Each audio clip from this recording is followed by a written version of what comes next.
Bonjour et bienvenue dans votre revue de presse de ce mercredi 1er juillet 2020. Les quotidiens parvenus ce mercredi commentent plusieurs sujets dont la levée de l'état d'urgence et du couvre-feu. Macky Sall a annoncé lundi la levée de l'état d'urgence et du couvre-feu en vigueur depuis le 2 mars pour freiner le rythme de la propagation de la pandémie de Covid-19.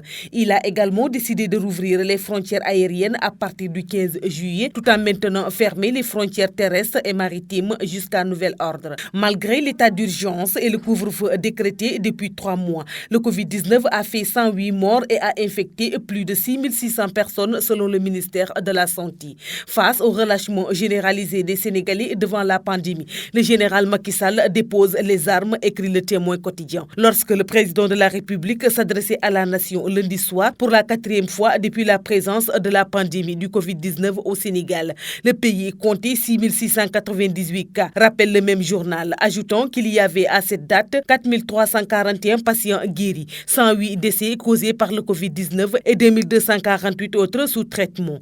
En raison de ces statistiques, on pensait que le discours allait être catalyseur pour remobiliser les Sénégalais qui ont versé dans un relâchement quasi généralisé dans l'observance des mesures barrières. Mais que nenni, on avait remarqué durant les 2 dernières semaines précédant le discours du président une inflation des cas de contamination et l'on pensait donc en toute logique que le général allait changer son fusil d'épaule, commente le Témoin quotidien. C'était nous nourrir d'illusions car il a préféré livrer ses dernières armes de guerre, fin de l'état d'urgence, levée du couvre-feu, autorisation de certains rassemblements. Bref, il a réautorisé tout ce qui est propice à la propagation du virus, se désole le même journal. Levée de l'état d'urgence et du couvre-feu n'a pas laissé la classe politique indifférente. Si des partisans du chef de l'État ont salué cette décision de déconfinement total, on est plutôt dans l'indignation du côté de l'opposition, lit-on dans Sud Quotidien.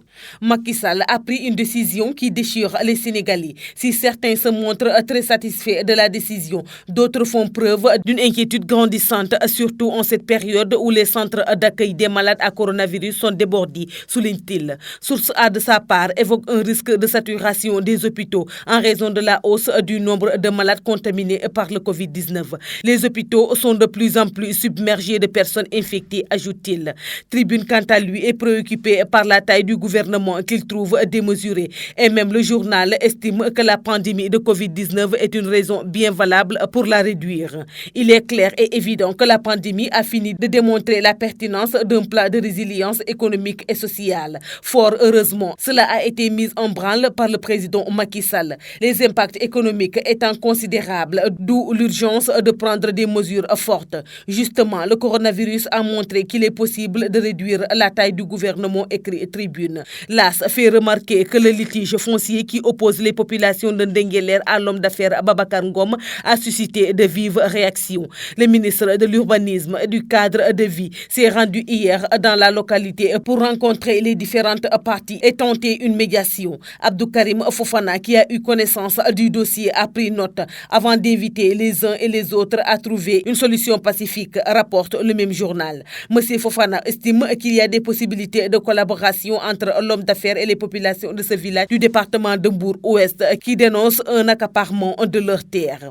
Enquête enfin est surtout intéressée par le plan de l'espoir, le plan de relance économique élaboré par le gouvernement. Malgré les incertitudes, le gouvernement se veut très optimiste pour la relance de l'économie dès 2021. Le ministre des Finances et du Budget, Abdoulaye Daouda Diallo, a présenté hier à l'Assemblée nationale le document de programmation budgétaire et économique pluriannuel, écrit Enquête. C'est tout pour votre revue de presse de ce jour. Merci de nous avoir écoutés. Au revoir.